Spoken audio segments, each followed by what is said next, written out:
किस लायक। बोध कहाँ मुझ में स्वामी, तव गुण गण की संस्तुति करता। पूर्णवन्यो तुम सानामी, गिरि से गिरती सरिता पहले, पतली सी ही बहती है, किंतु अंत में रूप बदल कर सागर में जा मिलती है। सारे सागर छार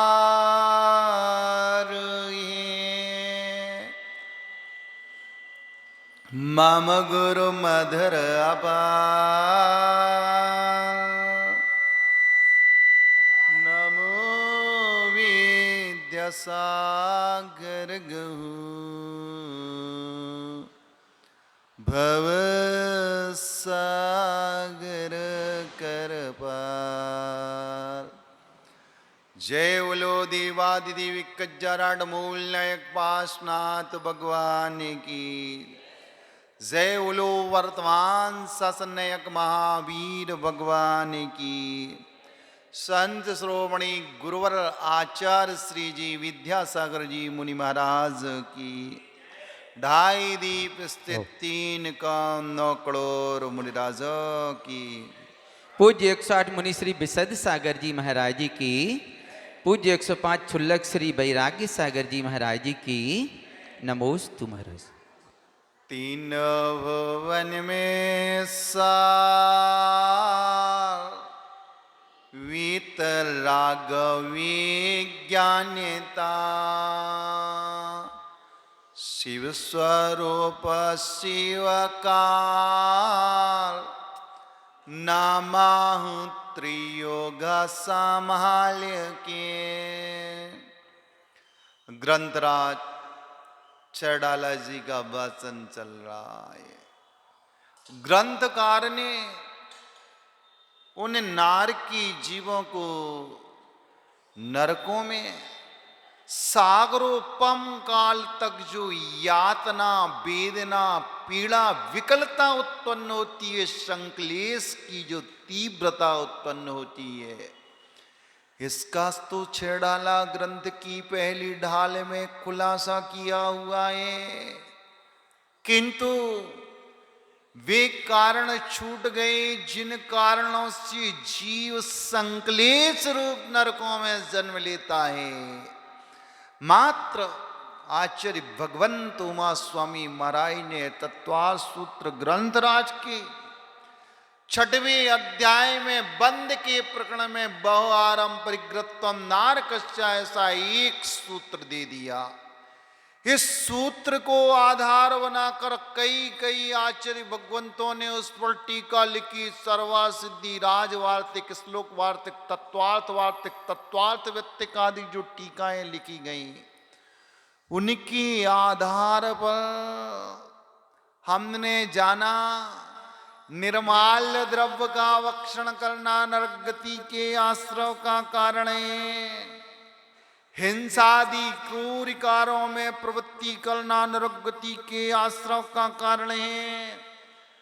पर धन का अपहरण करना यानी बिना पुरुषार्थ के, बिना मेहनत के जिस वस्तु पर किसी दूसरे के मालिकियत स्वामित्व अधिकार था, उसे शारीरिक बल पर, सत्ता बल पर, राजनीतिक बल पर, सामूहिक बल पर उसे छीन लेना, उसे अपने अधिकार में उस पर अपना स्वामित्व स्थापित कर देने का नाम पर धन का अपहरण कहलाता है। ऐसे पर धन का अपहरण करना भी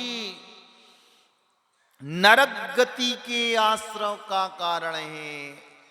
जिस समय आत्मा में मास्टर प्लानिंग चल रही है परधन के अपहरण की या लूटपाट की जो काय के द्वारा चेष्टा चल रही है, उस समय आयु कर्म का अपकर्षण काल पड़ता है तो नरक गति की आश्रव का दृष्टांत दिया था रावण के जीवन का।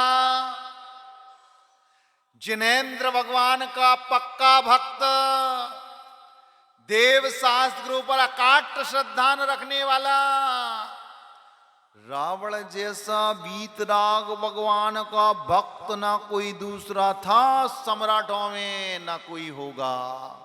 इसलिए तो 12 भावना में लिखा, कहां गए वह राम लक्ष्मण जिन रावण मारा।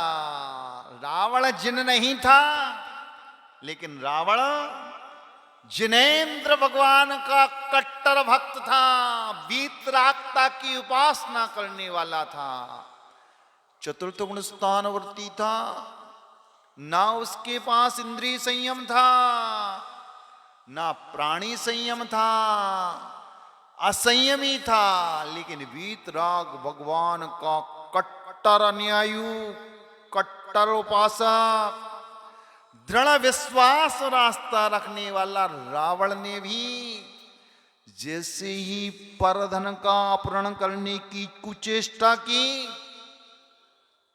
वो माया से, क्योंकि रावण विद्याधर था, उस विद्या के बल से उसने एक हिरण को ऐसी आकृतिमय बनाया कि स्वर्णमय।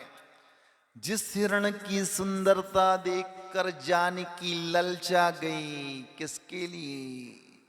चक्षु इंद्रिय का विषय। पहले उस मृग की सुंदरता चक्षु इंद्रिय की आसक्ति और फिर उसका स्पर्श करने में, लेकिन उस छलिया ने, उस मायावी ने, उस रावण रूपी छलिया ने प्रपंच रचा, छल किया। किसको? सीता को हरने के लिए मृग दिखाया। मृग का चक्षु इंद्रिय की आसक्ति और रसना इंद्रिय की आसक्ति का परिणाम देखिए बंधु। सीता ने अपने जीवन साथी से कहा, हे स्वामिन, इस मृग मुझे बहुत मनमोहक लग रहा है, रुचिकर लग रहा है, इसके प्रति आत्मीयता का भाव उत्पन्न हो रहा है और मैं इस मृग का स्पर्श करना चाहता। जीवन साथी की बात सुनते ही श्री राम जैसे उस मृग को पकड़ने के लिए जंगल में तीर और कमान लेकर बढ़ते हैं, लेकिन उस मायावी पुतले को ओरिजिनल मृग थोड़ी था, हिरण का बच्चा नहीं था। विद्या थी, रावण विद्याधर था, उसने तप विशेष से, जो तपस्या से विद्याओं का अर्चन किया था। मृग भागता चला जा रहा। राम भी अपनी जीवन साथी की भावना इच्छा पूर्ति के लिए भागते चले जा रहे हैं। हुआ क्या? बहुत गहन भंग में वो जो रक्षा के लिए लक्ष्मण को छोड़ गए थे, अब उस मायावी ने राम की ध्वनि को निकाला, भैया लखन। ये सुनकर लक्ष्मण भी सीता आतुर होती। राम की सुरक्षा के लिए राम की आवाज सुनकर भैया के पास भेजने के लिए लक्ष्मण रेखा को खींचकर भावी को इस कुटिया में सुरक्षित कर गए। लेकिन उस मायावी ने पुनः प्रपंच रचा भिखारी का। और जैसे ये सारी मास्टर प्लानिंग चल रही थी, किसकी? परधन के अपहरण की, चेतन धन के अपहरण की। उसी समय सीता उस याचक की याचना पूर्ण करने के लिए बाहर आई और उस छलिया ने अपनी बाहों में समेटने का पुरुषार्थ किया और पुष्पक विमान पर बिठाकर जैसे ही आकाश से लंका की ओर त्वरित गति से भाग रहा था, उसी समय आयु कर्म का आकर्षण पड़ा। ये परधन की अपहरण के भाव ने, वो जिनेंद्र भगवान का पक्का भक्त हमारे और आपका ठिकाना नहीं है कि भक्ति प्रदर्शन के कारण चल रही है, भक्ति दिखाना के लिए चल रही है, कि भक्ति का हमारे मन में जुनून सवार है, उसलिए हम भक्ति कर रहे हैं। तो या लत हैं या व्यसन हैं। भक्ति भी व्यसन के रूप में हो सकती, लत के रूप में हो सकती, आदत के रूप में हो सकती, हैबिट के रूप में। भक्ति यदि व्यसन, लत, हैबिट और आदत के रूप में, तो ये भक्ति तथा कथित इंद्रिय जनित सुख तो प्रस्तुत कर सकती है, किंतु आत्मिक सुख प्राप्त नहीं करा सकती। आत्मिक सुख में ये भक्ति बाधक है, इंद्रिय जनित सुख में बाधक नहीं, साधकतम कारण है। लेकिन जब भगवान के गुणों को जानकर बेगुण आत्मसात करने के लिए अंतरंग में परमात्मा के प्रति जो समर्पण, अहलाद कर्म निर्जरा का कारण है, जिन मुद्रा निधत्ती और निकाचित कर्मों को गलाने में निमित्त कारण, इतनी शक्तिशाली जिनेंद्र भगवान का बिंब, जिनेंद्र भगवान की प्रतिमा, ऐसी भावना के साथ जब जिनेंद्र की उपासना अर्चना भक्ति की जाती है, तो ये भक्ति इंद्रिय जनित सुखों का कारण तब बनती है जब आत्मिक सुख में बाधक द्रव्य क्षेत्र काल भाव भाव की अनुकूलता ना मिले। तो इस भक्ति से इंद्रिय जनित सुख भी मिलते हैं और आत्मिक सुख का मार्ग प्रशस्त होता है। तो परधन अपहरण के कारण वीतराग भगवान का पक्का उपासक कट्टर भक्त रावण भी जब नरक गति का बद्दाई उसको हो गया, प्रबंध हो गया, तो विचार करना 24 घंटा में कितनी बार मन में हमारे मास्टर प्लानिंग चलती है, विचार चलता है, एन केन प्रकेण मुझे तो पैसा वाला बनना है, बहुत धन का मालिक बनना है, सारे वासोदामर मेरी ही हुकूमत, मेरी ही मालकियत और मेरा ही सेठ के रूप में नाम हो। ये लिप्सा, ये आसक्ति, जबकि पुण्य प्रमाण किसी को आज तक कुछ ना मिला है ना मिल सकता है। पुण्य प्रमाण से अधिक संपदा, वैभव, सांसारिक सुख इस जीव को ना त्रिकाल में मिला है ना त्रिकाल में मिल सकता है। लेकिन मन की कमजोरी कहो या भोगों की आसक्ति कहो या परधन के प्रति लोलुपता, आसक्ति, ग्रद्धता, मूर्छारोपणा जीव की बुद्धि में दीमक लगा देता है और वो बुद्धि बार बार धन की ओर भागती है। ये परधन अपहरण की लिप्सा बंधु ये दुखदाई नरकों का प्रबंध कराने वाली है। लेकिन क्या करें महाराज, ये भगवान के वचन सुनते समय तो रुचकर लगते हैं, सुनने में अच्छे लगते हैं, लेकिन जीवन का अंग बनाने में बड़ा कष्ट होता, विश्वास नहीं होता। कपति भगवान ने कई पुण्य प्रमाण ही मिलता, सही कई के गलत, लेकिन पुण्य प्रमाण मिलेगा सोने से नहीं मिलेगा, पुरुषार्थ करने से मिलेगा। लेकिन बंधु अर्थोपार्जन तो आचार्यों ने कहा है अर्थ पुरुषार्थ, लेकिन अर्थ पुरुषार्थ में यदि धर्म पुरुषार्थ की पुट हो तो वो अर्थ पुरुषार्थ परंपरा से मोक्ष सुख का कारण बन सकता है।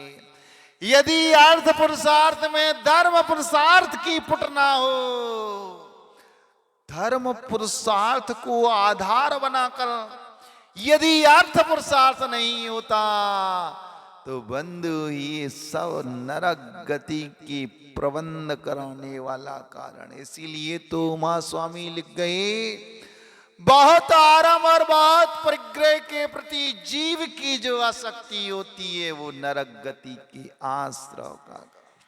ये परधन अपहरण भी। अब एक कारण और बता रहे एक आचार्य महाराज कि नरक गति के आश्रव का कारण क्या है।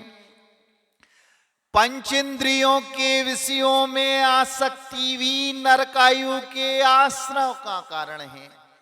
महाराज पंचेंद्रिय विषय भोगों में जीव की जो आसक्ति है, ग्रद्धता है, कमजोरी है, ये भी नरक गति के आश्रव का कारण है। पंचेंद्रिय विषय भोगों में पांच इंद्रियों के विषय, स्पर्शन इंद्रिय का विषय, रसना इंद्रिय का विषय, घ्राण इंद्रिय का विषय, चक्षु इंद्रिय का विषय और कर्ण इंद्रिय का विषय, ये भी नरकायु के आश्रव के कारण है। हम विचार नहीं करते। विचार करना चक्रवर्ती को भी रसना इंद्रिय के आसक्ति ने नरक गति की ओर उसका गमन करा दिया। चक्रवर्ती जैसा सम्राट, 6 खंड का अधिपति, 6 खंडों के अधिपति की रसना इंद्रिय की आसक्ति ने, रसना इंद्रिय की लोलुपता ने नरक गति का प्रबंध करा दिया। किसका अनुबंध करा दिया? नरकायु का। कौन सा चक्रवर्ती था? शुभम चक्रवर्ती था ना। शुभम चक्रवर्ती को उस पूर्व के ज्वेरी विद्याधर ने बदला लेने के लिए क्या लाया उसके सामने? एक ऐसे आम की टोकरी लेके आया था। कलमी भी फेल, तोतापरी भी फेल, नीलम भी फेल, दशहरी भी फेल, और कौन सा लंगड़ा भी फेल, बादाम भी फेल, हापुस भी फेल, रत्नागिरी वाला। सारी राम की क्वालिटियां है ना। रत्नागिरी का हापुस आम भी फेल था, ऐसा स्वाद उसे चखाया एक आम। लेकिन चक्रवर्ती जैसा सम्राट वो रसना इंद्रिय की आसक्ति में इतना लिप्त हो गया, आम का तो सेवन करूंगा लेकिन वो ही आम, वो ही टोकरी। विद्याधर ने कहा अभी तो मैं एक ही लाया था, लेकिन वो आम का स्वाद तुझे लेना है तो चल, आम का बगीचा ही तुझे सौंप देता हूं। लेकिन रसना इंद्रिय का लोलपी कहा अपने हिताहित के बारे में विचार करता है। तेरा बगीचा कहां है? सम्राट, ये रत्नाकर है ना, ये समुद्र, समुद्र को लांग कर मेरा, या वो नदी है ना बीच में, उस नदी के उस पार मेरा बगीचा है। रसना इंद्रिय की लोलुपता एक चक्रवर्ती की आत्मा में इतनी सघनता को लेकर पसर गई, हे और विवापादे के विवेक से शून्य हो गया। विद्याधर ने वो नौका अटका दी। कहां? समुद्र कहो, सरिता कहो, नदी कहो, रत्नाकर कहो, सागर में। ये नौका कैसे आगे बढ़ेगी? चक्रवर्ती भी पुण्यशाली होता है, धर्मात्मा होता है, सलाका पुरुषों में होता है, महापुरुषों में। जैसे ही नाव डगमगा गई, नमोकार मंत्र पढ़ने लगा शुभम चक्रवर्ती। नमो रियंताणम, नमो सिद्धाणम, नमो आयरियाणम, नमो वज्जायाणम। उस मायावी विद्याधर ने क्या कहा? न कागी कंडीशन पे बढ़ सकती है, तू आम के स्वादिष्ट बगीचा में भी पहुंच सकता है, वरना तेरे और मेरे दोनों जीवन को खतरा है। क्या है उपाय? इस जल देवता ने अपनी नौका को बीच में डगमगा दिया। एक काम कर, इस जल देवता के संकट मुक्त होने से एक ही उपाय है। उस पंच परमेष्टि वाचक बीजाक्षर मंत्र के रूप में सारे मंत्रों का सम्राट अधिपति मंत्र नमोकार मंत्र को तू जल से इस पटिया पर लिख दे। किसकी?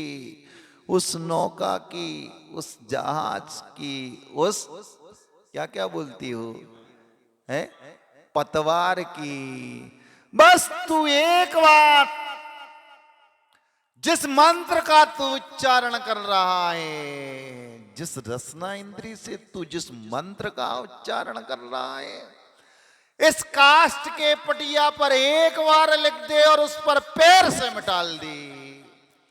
रसना इंद्री लोलपी जीवों का विवेक कहां चला गया?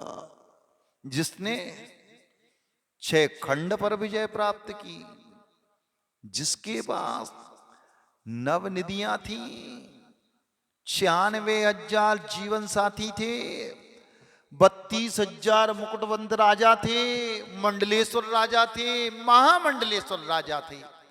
सब पर एक छत्र शासन राज करने वाला का विवेक मात्र रसना इंद्री स्वाद, उस आम के स्वाद के कारण उसका विवेक रूपी स्वाद बेस्वाद हो गया। जीवन के लिए नहीं, तू मुझे शीघ्रता से उस आम के वन में ले चल। जैसा तूने महल में आकर उस आम का मुझे टेस्ट स्वाद दिया था, विवेक कुंद हो गया, विवेक शून्य हो गया। जिस नमोकार मंत्र का उच्चारण भयभीत होकर कर रहा था जब नौका पानी में डगमगा रही थी, कहां गया विवेक? ये रसना इंद्री की आसक्ति ने उसके विवेक को शून्य कर दिया। यही आसक्ति, यही ग्रद्धता, यही मूर्छा ने न हे के बारे में विचार किया, न उपाधि के बारे में विचार किया। सब कुछ शून्य हो गया दिमाग में। और क्या किया उसने? मां रसना में जो आम का टेस्ट स्वाद लिया था, वही स्वाद में उसका सारा उपयोग लगा हुआ है। आसक्ति लगी हुई है, ग्रद्धता है, मूर्छा है, कमजोरी है। और नवोकार मंत्र को उस जल से उस नौका में लिख दिया और पैर से मिटा दिया। ये रसना की आसक्ति का परिणाम। जिस मंत्र का उच्चारण से, जिस मंत्र के अनुष्ठान से ये मन भी सद जाता है, मन में निर्मलता उत्पन्न हो जाती है, अंतरंग कलुषता को नाश कर देता है। और पापों के नाश कराने वाले उस पंच परमेष्टि वाचक बीजाक्षर मंत्रों पर उस चक्रवर्ती ने भी पानी से लिपिबद्ध किया और पैर से मिटा दिया। किसके कारण? रसना इंद्री की आसक्ति के कारण। प्रबंध हो गया रसना इंद्री लोलपी सम्राट चक्रवर्ती को 6 खंड का अधिपति नरक का प्रबंध करा दिया। एक रसना इंद्री की आसक्ति ने चक्रवर्ती को भी नरक में भेज दिया। फिर विचार कर लेना कि 24 घंटा जो रसना इंद्री की आसक्ति आदेश दिया था कि बढ़िया टेस्टी 56 मसाले वाली दाल बनाना है, लेकिन रविवार का दिन पड़ गया, उसका रवि व्रत था, न 56 मसाले वाली दाल मिली, न तड़का वाली दाल मिली। दाल तड़का वाली भी मिल गई, लेकिन रवि व्रत था, सो अपनी बिना नमक की दाल निकालना भूल गई। और क्या, जैसी ही वो डाइनिंग टेबल पर थाली आई, रोटी को तोड़ा, दाल को समेटा और मुंह में रखा। जो बिना नमक का स्वाद आया ना, तो श्री कृष्ण का चक्र तो समरभूमि में घूमा था, वो थाली पूरे चौके में घूम गई।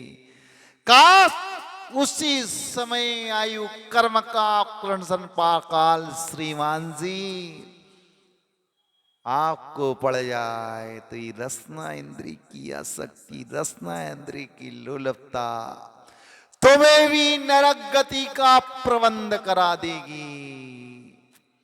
संसारी आत्मा जब तक कि पंचेंद्री व्यापार में लिप्त रहता है, रसना की आसक्ति, स्पर्श इंद्री की आसक्ति, घ्राण इंद्री की आसक्ति, चक्षु इंद्री की आसक्ति, कर्ण की आसक्ति और मन की आसक्ति संसार से बांधती है। जिस धर्मात्मा व्यक्ति को परमात्मा पर विश्वास हो जाता है, आस्था हो जाती है, सम्यक दृष्टि हो जाता है, जैसे ही परमात्मा ने जिस पथ का अनुकरण अनुसरण किया था, भगवान के गुणों से इतना प्रभावित हुआ कि एक दिन भगवान बनने के लिए, परमात्मा बनने के लिए वो पापात्मा जब पाप त्याग करता है, तब उसकी आत्मा में अनंत काल से जो कर्म की मलिनता, कर्म चिपके हुए हैं, कर्म मल का प्रक्षालन कब होता है? जब संसार शरीर भोगों से विरक्त होकर हिंसादि 5 पापों का त्याग करता है, सो 5 समितियों को धारण करता है और 5 इंद्रिय विषयों का निरोध करता है। मतलब रसना की लोलुपता का त्याग, स्पर्शंदी की लोलुपता का त्याग, घ्राण इंद्री, चक्षु इंद्री, कर्ण इंद्री की ये पंच इंद्री विषय निरोध साधु के मूल गुण होते हैं। तब जाकर कर्म निर्जरा का उपक्रम प्रारंभ होता है। महाराज अवै तक तो सुनी थी पाप करवे से नरक गति को बंद होते, हिंसा, झूठ, चोरी, कुशील, परिग्रह। अभी तो प्रतिदिन स्वादिष्ट भोजन करता था मैं, जो जी में आता था वही आदेश प्रस्तुत करता था, और जीवन साथी भी मेरी आज्ञाकारिणी पत्नी है, पुण्य के उदय से मिली, सो प्रबंध भी रसना की तुष्टि का करता था, करती थी, लेकिन बंद हुई आसक्ति नरक गति की आश्रव का। इसलिए तो जैन दर्शन में हफ्ता में 7 दिन होते हैं, 7 दिन उस रसना पर विजय प्राप्त करने के लिए रसी का प्रावधान है कि सोमवार को हरी नहीं खाना, मंगलवार को गुरियाई मीठा नहीं खाना, बुधवार को घी नहीं खाना, और गुरुवार को दूध नहीं पीना, और शुक्रवार को दही नहीं खाना, शनिवार को तेल नहीं खाना, और रविवार को रसराज का त्याग कर देना। रसराज पता किसका नाम है? नमक का अपर नाम रसराज है। सब कुछ हो, गिर गाय का भी घी हो, रटपेरा हो, बढ़िया सूजी भी हो, बढ़िया शक्कर भी हो, इलायची भी हो, पिस्ता भी हो, बादाम भी हो, सब हो, लेकिन क्या ना हो, नमक ना हो तो क्या होता है? भोजन कैसा हो जाता है? नीरस हो जाता है। तो रसराज ना हो तो सब कैसा लगता? बेरस लगता है, बेकार लगता है, मिट्टी के समान लगता है। लेकिन जैन दर्शन रसना इंद्री पर विजय प्राप्त करने पर एक दिन वो आत्मा अपने आत्मा पर विजय प्राप्त कर लेता है। इसलिए पंचेंद्री इंद्री विषय भोगों में आसक्ति नरक गति का आश्रव का कारण लिखा, और इनमें अनासक्त नहीं होना, आसक्त नहीं होना, ग्रद्धता नहीं रखना। रस परित्याग की साधना करते करते एक दिन वही जिनेंद्र भगवान का भक्त भक्त से भगवान बन जाता है। तो परिग्रह की लिप्सा, 5 पाप ही नरक गति के आश्रव के कारण नहीं है। ये पंचेंद्रिय विषय भोगों की लंपटता भी नरकायु की आश्रव का कारण है।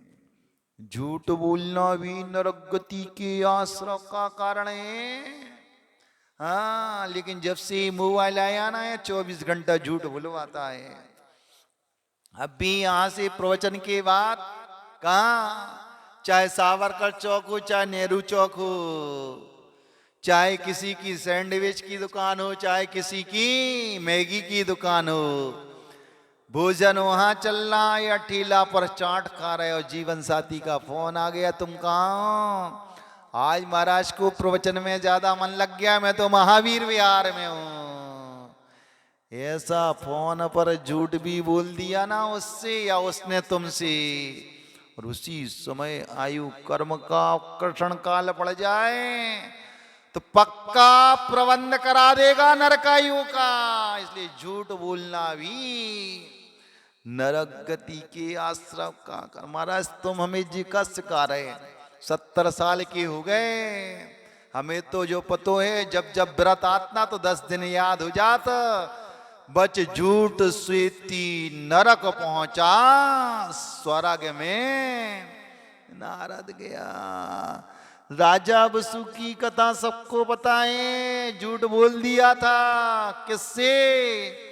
गुरु वहां के निवेदन करने पर उसे अपने पुत्र पर जो राग था ना, सो एक झूठ बोल दिया कि गुरु ने आज यानी बकरा भी होता है, आज यानी 3 साल पुराना दान भी होता है। कितना सा झूठ बोला था।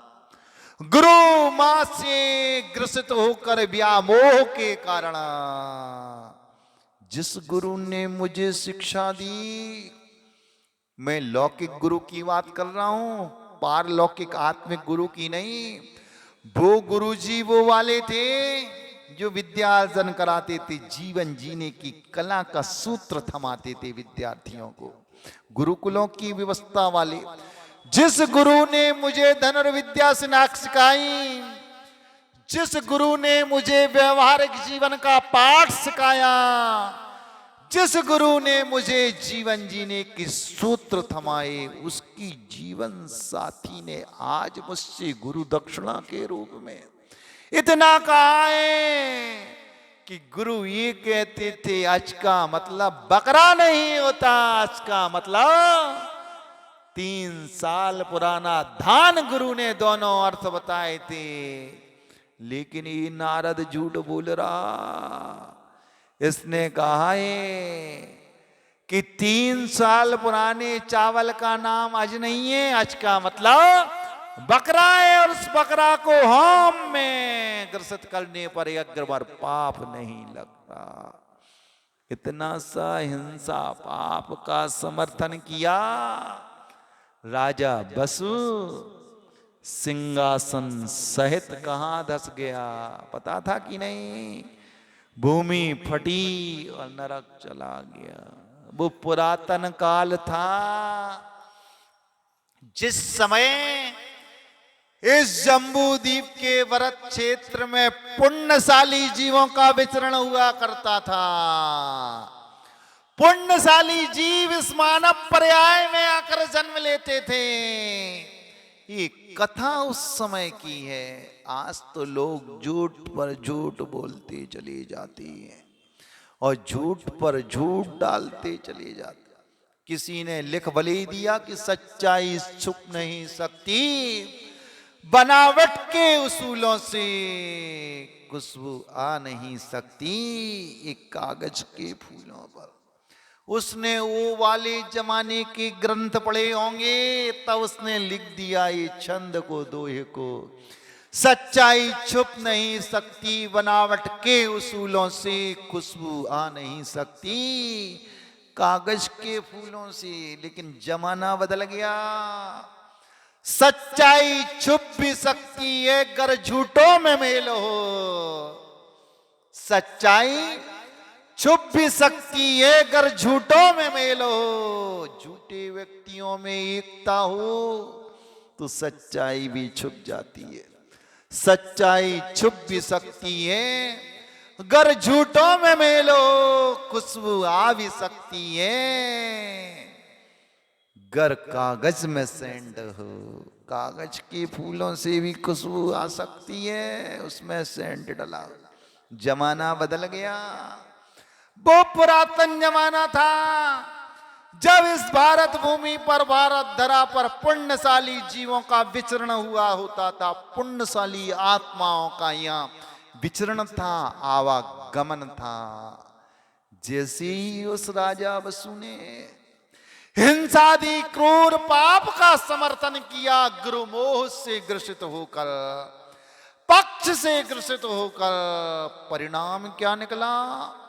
एक इतने से झूठ असत्यवाक व्यापार का परिणाम। राजा वसु को नरक का प्रबंध हो गया, सिंहासन सहित धस गया। मरण करके सिंहासन नरक नहीं गया, सिंहासन नरक नहीं गया। पूजा में भी 10 लक्षण की पूजा में अर्थ लगाना।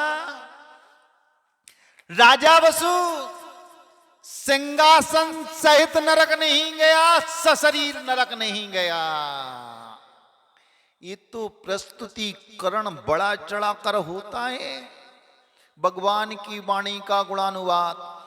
राजा वसु ने जैसे ही कहा, आज यानी बकरा 3 साल पुराना धान नहीं, उसी समय नरकायु का वंध हुआ। बंधु और नरकायु का वंध हुआ और आयु कर्म का अंत हुआ। जो भुज्यमान मनुष्य आयु को भोग रहा था ना, वर्तमान तो नरकायु का बंधक हो गया वो जीव, लेकिन भुज्यमान जिस मनुष्य आयु को भोग रहा था, उसकी आत्मा इस औदारिक शरीर, मनुष्य के औदारिक शरीर में आत्मा के प्रदेश व्याप्त थे। उसी समय बद्धायुष हो गया नरकायु का, बुद्धिमान आयु को भोग रहा। वर्तमान आयु वाला जब नरक जाता है, उस समय संक्लेश की तीव्रता होना अनिवार्य और लेश्या का शुभ से अशुभ होने में परिवर्तन अनिवार्य है। उसी समय जैसे ही अशुभ वाक व्यापार, असत्य वाक व्यापार उसके मुख से निकला, आज यानी बकरा, इसलिए यज्ञ में, होम में बकरा को झोंकने से पाप नहीं लगता, पुण्य का बंध होता है और बकरा भी मुक्त हो जाता है। ऐसे ही झूठे वचनों का प्रस्तुतिकरण किया, परिणाम निकला नरकायु का बद्धायुष हो गया। सिंहासन से सशरीर नरक नहीं गया। उसी समय पुण्यशाली जीवों का इस धरा पर विचरण था। एक पापात्मा ने असत्य वाक व्यापार किया, उसका परिणाम वसुधा भी उस पापी को अपनी छाती पर रखे हुई है।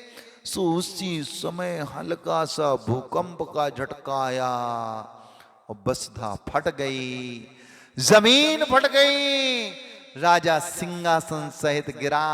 संक्लेश रूप प्रणति परिणाम उत्पन्न हुआ, लेस्या अशुभ हुई और मरण के समय संक्लेश और लेस्या की अशुभता राजा वसु की आत्मा को नरक गति ले गई।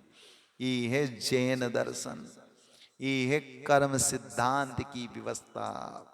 वो तो प्रस्तुतिकरण आपके सामने उस झूठ असत्य वाक व्यापार से, आपके अंदर जो असत्य वाक व्यापार का, झूठ पाप का संस्कार पड़ा हुआ है, उस पाप से भीति भय उत्पन्न कराने के लिए पर्वराज 10 लक्षण पूजा में लिख दिया, बच झूठ से 3 नरक पहुंचा। स्वर्ग में नारद गया, राजा वसु की कथा में बली प्रस्तुतिकरण ऐसा कर दिया कि राजा सिंहासन सहित नरक चला गया।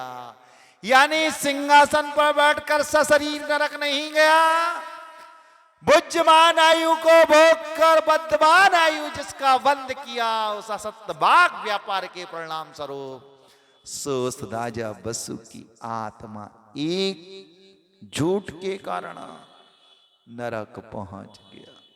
ये है बंधु जैन दर्शन। लेकिन दिन में कई कई बार, वो जमाना अपना अच्छा था जब दीक्षा के पहले मोबाइल नहीं चलता था, तो कम से कम एक पाप से तो बचते थे। इसलिए झूठ सबसे ज्यादा तुम्हारा शत्रु है ना, तुम्हारा बैरी है ना, तो जीव नहीं है, ये अजीब मोबाइल है। 24 घंटा में झूठ बुलवा रहा। कृत्य तुम कुछ कर रहे, प्रस्तुतिकरण तुम किसी का कर रहे हो। तुम ढाबा में और कहाँ का प्रस्तुतिकरण कर रहे, हम तो महाराज की पैर दबा भी आए हैं भैया। प्रस्तुतिकरण धर्म का चल रहा है और कृत्य वो रसना इंद्री की लोलुपता ढाबा में बैठकर क्या चल रहा है, एंजॉय चल रहा है। ये सब बंद किस ओर ले जाने वाली है क्रियाएं। झूठ बोलना भी नरक गति के आश्रय का कारण। सच्ची सच्ची बोलिए, झूठ कितना बोला था पुण्य। तुम्हारी कसम, ये मोबाइल कितने का है? 22,000 का। और आया कितने का? 12,000 का। और डकार कितने रहे? 11,000। अरे एक व्यक्ति ने बताया, मैंने कहा गौशाला के लिए एक चीज चाहिए भैया, कितने की आ रही? 1,85,000 की। और उससे पूछा ये कितने की खरीद है? उसने कही 1,22,000 की। अब 81 में और 22 में कितना अंतर होगा, घटाओ है 65,000। और ले भी जाओ महाराज, अब आपने कह दी तो कछु नहीं पढ़ने का कार्य कर रहे, चलो दे देना 60,000।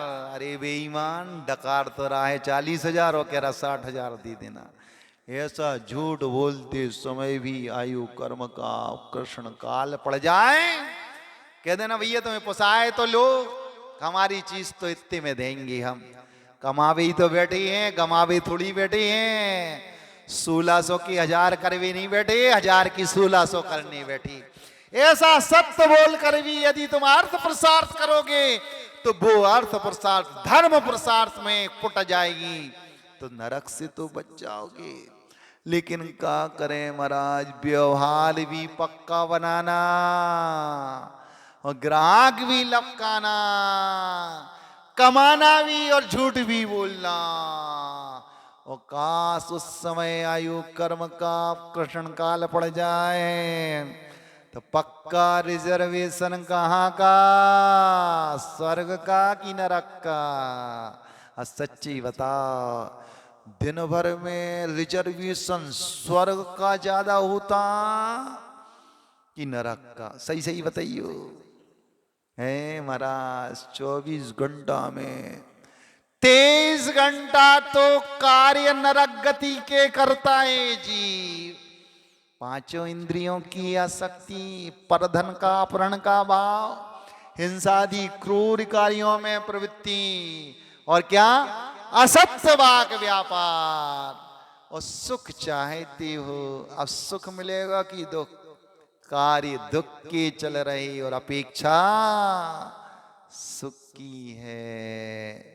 प्रवृत्ति 24 घंटा में 23 घंटा बीज दुख के बो रहा है और फल सुख के चाह रहा। क्या दुख के बीजों में सुख की फल प्राप्त हो सकती? अरे इन दुख के बीजों से वो दुख के ही सूल तुम्हें चुभेंगे। जैन कुल पाया, मानव पर्याय प्राप्त हुई पुण्य के उदय से। जैन कुल मिला लेकिन निष्कुट क्षेत्र में नहीं मिला, जहां जिनालय धर्म धर्मात्माओं का भाव पुण्यशाली हो। जहां जिनालय भी है, धर्मात्मा भी है, साधर्मी भी है, गुरुओं का उपदेश, भगवान की वाणी, जो जिन वाणी में आचार्य भगवंतों ने अपने शुद्ध उपयोग को छोड़कर शुद्ध उपयोग में आकर धर्मानुराग प्रशस्त राग के वशीभूत होकर भव्य जीवों के उपकार के लिए लिपिबद्ध की। सो भगवान के वचनों पर विश्वास करना।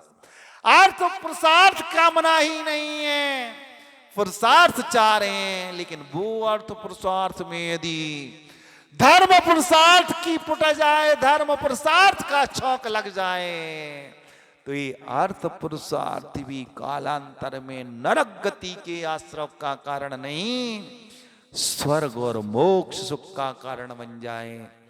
अर्थ पुरुषार्थ तो करना, लेकिन धर्म की सपोर्ट में, धर्म की आड़ में, धर्म की ओट में अर्थ पुरुषार्थ करना, तो ये सुख का कारण बन जाएगा। वरना अर्थ उपार्जन तो पाप की क्रिया से होता है, लेकिन एक कला जैन दर्शन साधवाद शैली अनेकांती उस पाप में भी उस पाप को पुण्य में कन्वर्ट करने की कला सिखा देता है। एक कला मात्र अनेकांत धर्म के अंतर्गत है। अर्थ का पुरुषार्थ करना, उपार्जन करना, अपने लिए कितना पंचेंद्रिय व्यापार में, धर्म के लिए कितना, जो दान के 7 क्षेत्र बताए, उन 7 क्षेत्रों में जो तूने अर्थ का उपार्जन किया, एक एक भाग समर्पित कर देना, तो वो अर्थ पुरुषार्थ में धर्म पुरुषार्थ की पुट लग गई, झोंक लग गया। अब अर्थ पुरुषार्थ भी तुम्हें परंपरा से मोक्ष सुख का सूत्र थमा देगा, और मोक्ष के अभाव में वह स्वर्ग में तुम्हारा स्थान दिला देगा। अर्थ पुरुषार्थ की मनाही नहीं है, क्योंकि हमारे तीर्थंकर कहते हैं जिस श्रावक के पास कौड़ी नहीं है वो कौड़ी का नहीं है। क्या कह रहे हैं? जिस श्रावक के पास, जिस धर्मात्मा के पास, जिस असंयमी के पास, जिस एक देश संयमी जो गृहस्थी में रहता है उसके पास कौड़ी नहीं है, तो वो कौड़ी का नहीं है। और जिसने गृहस्थी को छोड़ दिया, साधु बन गया, उसके पास कौड़ी है, तो वो भी कौड़ी का नहीं है। लेकिन अर्थ पुरुषार्थ का निषेध नहीं है, अनीति अन्याय शोषण का निषेध है। अर्थ पुरुषार्थ तो करना, लेकिन नीति पूर्वक करना, न्याय संगत करना, और उस अर्थ पुरुषार्थ को, अर्थ का उपार्जन पाप की क्रिया से हुआ है। महाराज हम तो कपड़ा वाले, ना उसमें दीमक लगती, ना तिरुला लगते, ना रुनी पड़ती, ना कोई हिंसा होती। बनते समय कितनी हिंसा हुई, और जब बन के रास्ते में लोडिंग होकर आया, संगी पंचेंद्री मेंढक सांप न्योला गिरगिट तो छोड़ो, कितनी रात में वो काली गैयों पर तुम्हारा ट्रक चढ़ गया। तुम्हारा अर्थ का उपार्जन कितनी हिंसा के साथ हुई।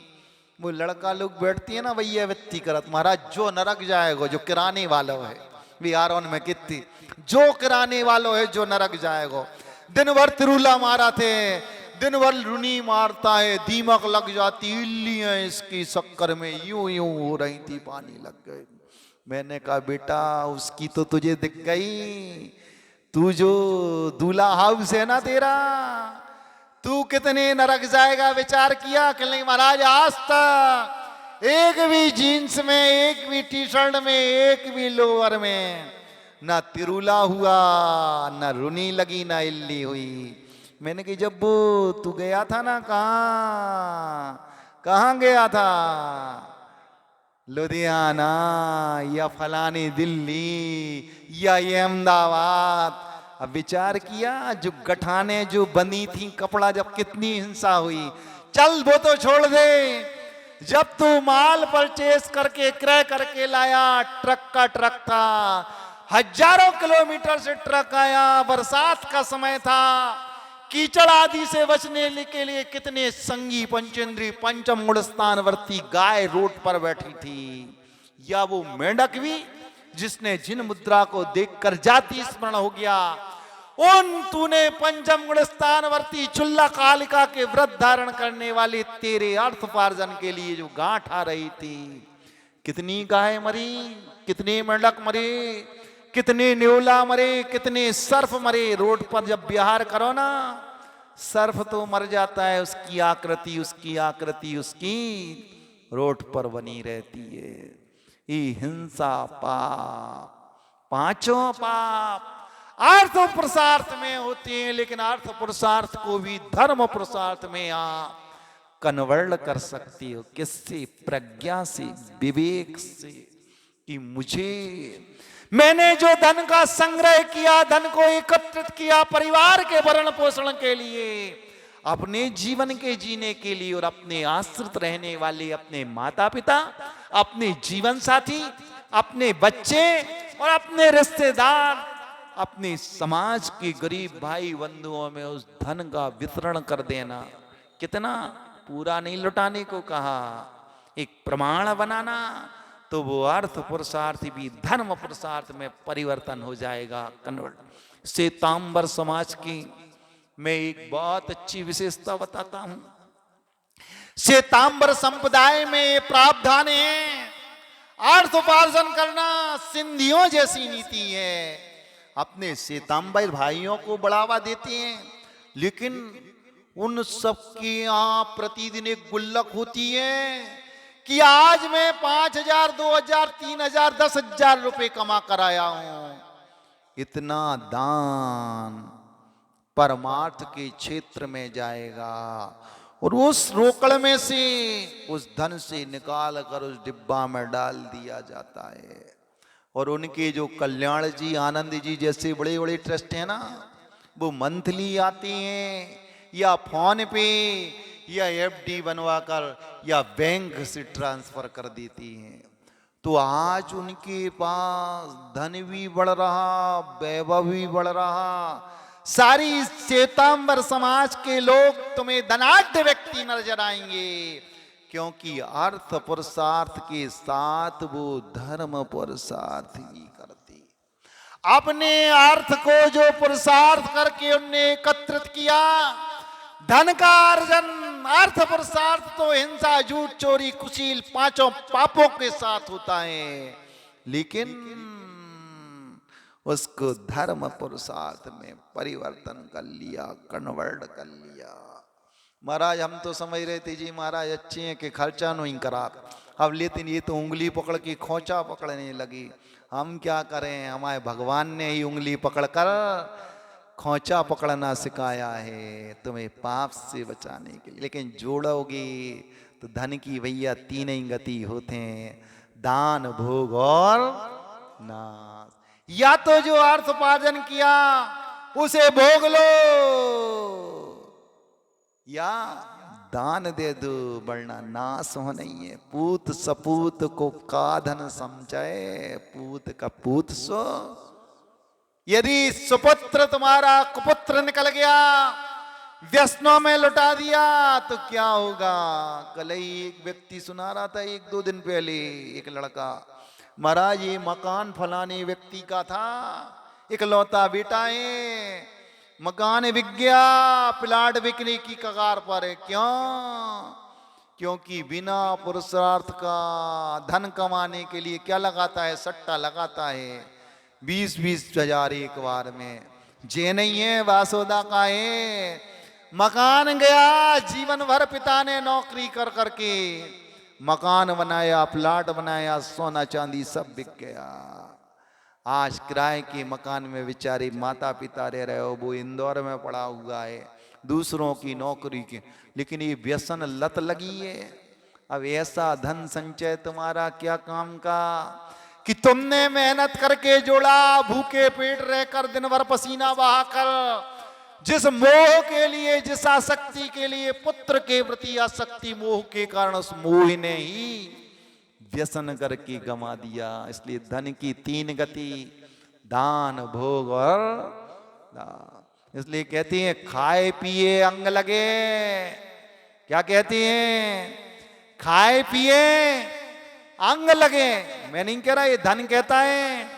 खा लो पी लो तो अंग शरीर पुष्ट होगा, शरीर में कांति, फिटनेस, कैसी शरीर सुंदर लगेगा। खाए पिए अंग लगे, दान दे संग लगे, प्रभाव में साथ जाएगा यदि दान दोगे। खाए पिए अंग लगे, दान दे संग लगे, पड़ा रहे तो जंग लगे और मर जाए तो भुजंग बने।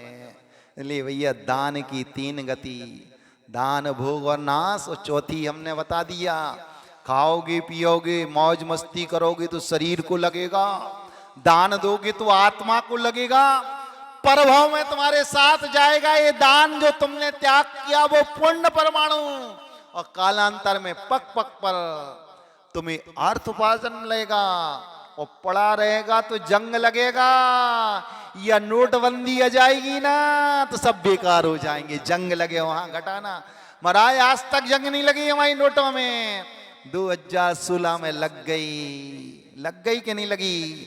जंग का लग गई, वे कागज हो गए, सब काला धन कैसे हो गए? बच्चों के खेलने के नोट नकली नोट हो गए। जब नोटबंदी आई ना, वे कहां से निकले थे औरों के पास, एक कहने लगी महाराज हमारे 4 लाख बदलवा दो आरोन में।